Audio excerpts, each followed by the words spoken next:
ایک دفعہ کا ذکر ہے کہ کسی گاؤں میں ایک بہت ہی کامچور، بیوقوف، سست اور کاہل انسان تھا۔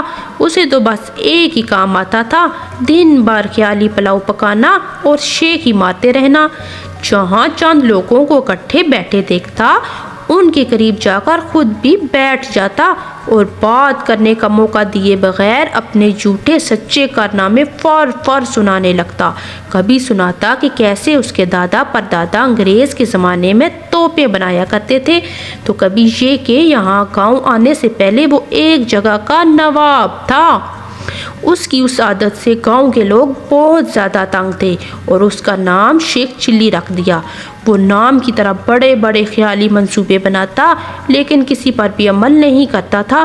ایک دن اس کے خیالی پلاؤ پکانے کی عادت سے چڑ کر ایک دوست نے اس سے کہا، شیخ صاحب، آپ اتنی بڑی بڑی باتیں کیوں کرتے ہیں؟ باتیں آپ کی کروڑوں کی ہیں اور پیسہ جیب میں کوئی بھی نہیں۔ ابھی کل ہی آپ ادھار مانگ رہے تھے۔ شیخ چلی کو یہ سن کر بہت غصہ آ گیا اور اس نے سوچا کہ اب اتنے پیسے کمانے ہیں کہ پورا گاؤں ہی خرید لوں گا۔ ابھی وہ یہی سوچ رہے تھے کہ ان کے کانوں میں کہیں سے آواز پڑی، اگر کوئی اللہ کا بندہ انڈوں کی ٹوکری میرے گھر پہنچا دے تو میں اسے اجرت میں ایک اشرفی دوں گا۔ اشرفی کا نام سن کر شیخ چلی جٹ سے کھڑے ہوئے اور فوراً سے انڈوں کی ٹوکری اٹھا کر سر پر رکھ لی۔ یہ دیکھ کر ٹوکری کے مالک نے کہا، شیخ چلی صاحب، ذرا سنبھال کر لے جانا، انڈے ٹوٹنے نہ پائیں ورنہ ایک آنا بھی نہیں دوں گا، الٹا پیسے لوں گا تم سے۔ شیخ چلی پورے غرور سے بولے، میاں صاحب، میں شیخ چلی ہوں، کوئی چھوٹا موٹا شخص نہیں ہوں، پورا گاؤں مجھے جانتا ہے۔ یہ کہہ کر وہ انڈوں کی ٹوکری لے کر چل پڑے۔ انڈوں کی ٹوکری سر پر رکھتے ہی وہ دل میں سوچنے لگے، انڈے جگہ تک پہنچانے کی مزدوری مجھے ایک اشرفی ملے گی، یہ تو بہت بڑی رقم ہے۔ اس سے میں ایک مرغی خریدوں گا، وہ ڈھیر سارے انڈے دے گی، ان انڈوں سے بہت سے چوزے نکلیں گے، دن رات چوں چوں چوں، اور پھر ان چوزوں کو دانہ ڈالوں گا۔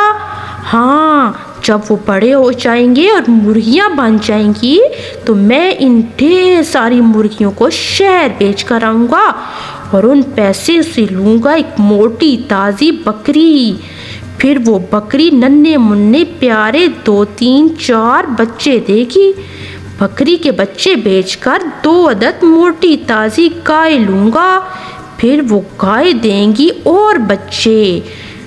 میرے پاس تو سبھی گائیں ہو جائیں گی، ان میں سے چند گائیں بیچ کر میں ایک اچھی سی حویلی لوں گا، اچھے اچھے کپڑے، بہت سارے ملازم، مزے مزے کے کھانے۔ پھر باقی کی گائیں بیچ کر میں گاؤں کی زمیندار سے کہوں گا، یہ سارا گاؤں مجھے بیچ دے اور میں اس سے گاؤں خرید لوں گا، مجھے کام کرنے کی ضرورت ہی نہیں پڑے گی اور میں گاؤں میں سب سے زیادہ امیر ہو جاؤں گا۔ اور پھر میرے دوست جو آج مجھ پر ہنستے ہیں، کل کو میرے ہی پاس قرض لینے آئیں گے اور کہیں گے، صاحب ہمیں قرض دے دو، اور جواب میں کہوں گا، نہیں نہیں، چلو بھاگو۔ یہ کہتے ہوئے شیخ چلی نے زور زور سے گردن ہلائی اور ہاتھ سے اشارہ کیا۔ شیخ چلی کے سر پر پڑا انڈوں کا ٹوکرا نیچے گر گیا اور سارے انڈے ٹوٹ گئے۔ انڈوں کے مالک نے غصے سے چلاتے ہوئے کہا، میرے انڈے، ہائے ہائے میرے انڈے۔ دوسری طرف شیخ چلی نے روتے ہوئے دہائی دی، ہائے میرے چوزے، ہائے میری بکری کے بچے، ہائے ہائے میری گائیں، میری حویلی، میرے ملازم۔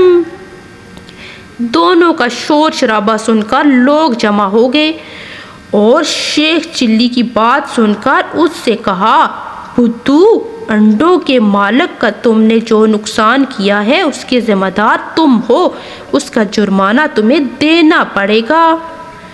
ہیں؟ میں دوں گا جرمانہ؟ مجھے جانتے نہیں ہو میں کون ہوں؟ میں گاؤں کا مالک ہوں۔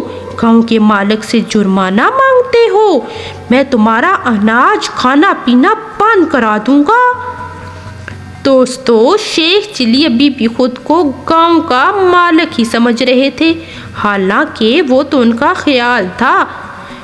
ان کی ان اونگی پونگی باتوں سے گاؤں والے تو پہلے خوب ہنسے اور پھر شیخ چلی کی پٹائی کی اور جرمانہ بھرنے کے لیے شور کرنے لگے۔ اتنے میں شیخ چلی کا ایک دوست آیا۔ اس نے جرمانے کی رقم ادا کی اور شیخ چلی کی لوگوں سے جان چھڑوائی۔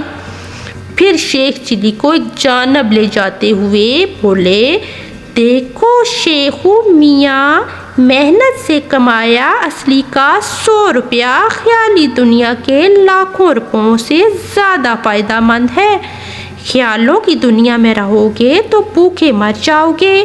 اب جاؤ پیسوں سے اپنی پٹی کراؤ اور کوئی کام دھندا شروع کرو۔ اس دوست نے انہیں 100 روپے دیے۔ شیخ چلی کو یہ بات سمجھ آ گئی تھی کہ خیالی دنیا میں رہنے والوں شیخی خوروں کو بس مار ہی کھانا پڑتی ہے۔